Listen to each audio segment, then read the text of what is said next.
Pria ini membunyikan bel untuk mengingatkan semua orang di kota untuk pulang sebelum gelap. Gadis ini baru saja pulang dan mengunci pintu. Kemudian sentuh batu yang tergantung di sebelah pintu. Semua orang di kota terbiasa menutup pintu mereka sebelum gelap. Kemudian ketuk batu berbentuk aneh di sebelah pintu. Pria ini sangat mabuk hingga pingsan, padahal istrinya sudah menunggu di rumah. Melihat hari mulai gelap, suaminya belum juga kembali. Dia memarahi suaminya satu kalimat lalu menutup pintu rumah. Kemudian tarik tirai di semua tempat. Putrinya sedang bersiap-siap untuk tidur ketika dia mendengar seseorang mengetuk pintu. "Beo, aku nenek kamu, aku di luar." Setelah memikirkannya, dia masih pergi ke jendela dan membuka tirai. Seorang wanita tua dengan senyum iblis berdiri di jendela. Gadis kecil itu berkata, "Kamu tidak terlihat seperti saudara."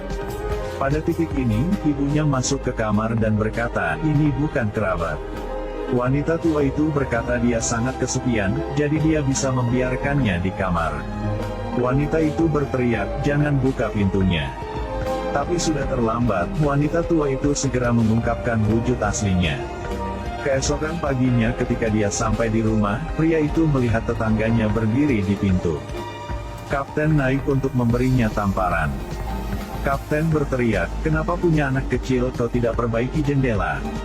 Kapten menyeret pria itu ke atas. Kemudian katakan, "Kamu harus melindungi keluargamu. Lihat bagaimana kau melindungi keluargamu.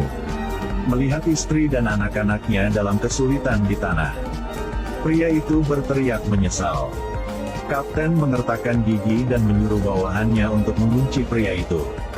Saat ini keluarga Jim sedang dalam perjalanan. Waktu mereka sangat menyenangkan.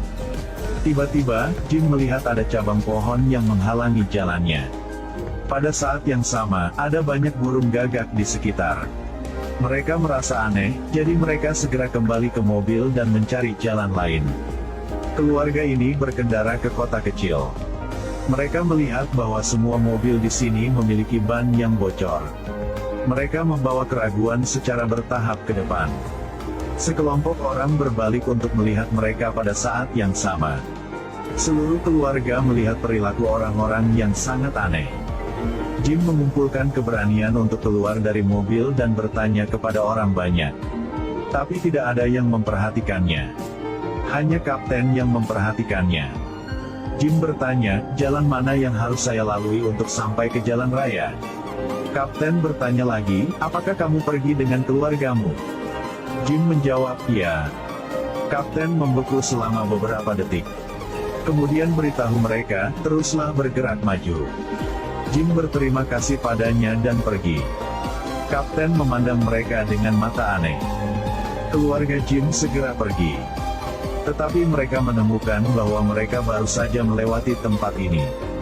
Jim berkata, "Tidak mungkin." Putri Jim merasa takut. Pada saat ini, seorang gadis muncul. Jim menghentikan mobil dan menanyakan arah, tetapi gadis itu pergi tanpa berkata apa-apa. Mereka hanya bisa maju ke depan. Keluarga mendiskusikan apakah mereka memperhatikan atau tidak, jadi mereka kembali ke sini. Ketika Jim merasa khawatir, dia melihat gudang yang dia lewati. Istri Jim merasa sulit untuk mengerti. "Kami jelas baru saja melewati daerah ini. Lalu kenapa sudah kembali lagi?" Jim dengan cepat menghentikan mobil dan berbalik. Kapten berpikir saat yang tepat telah tiba. Harus meminta bawahan untuk mengambil paku.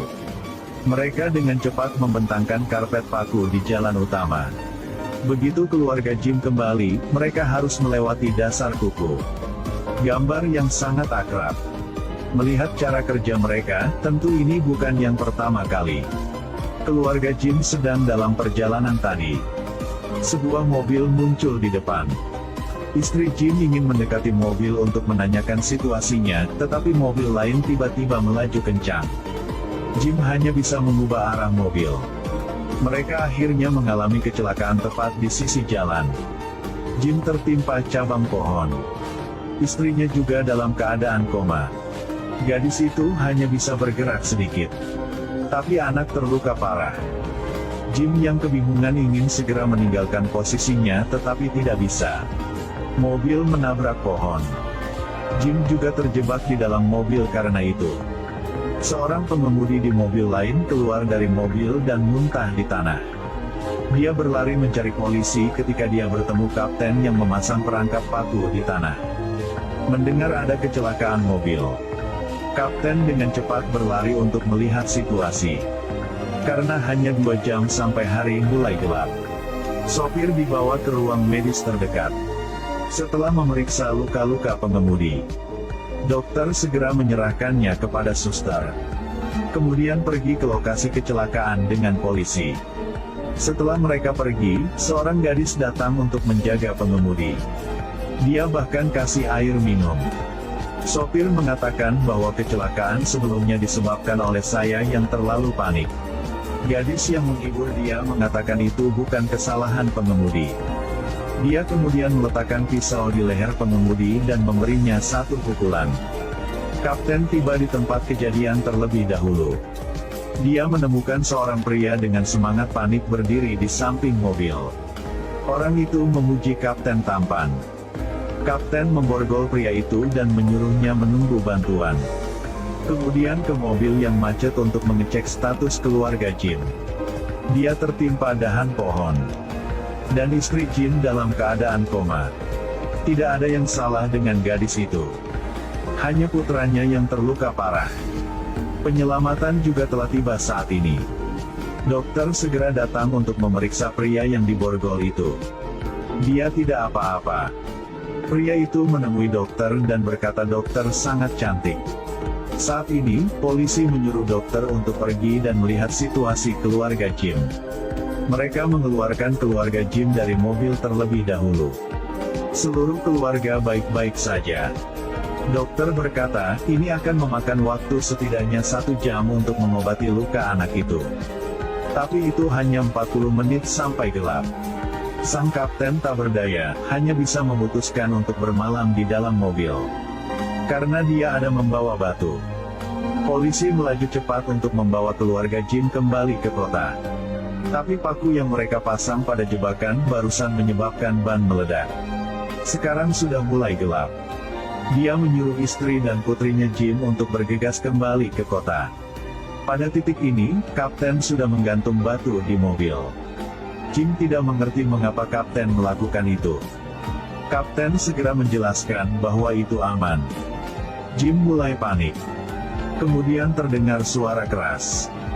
Kapten segera berkata, mereka telah tiba. Kerumunan mulai mendekati mobil.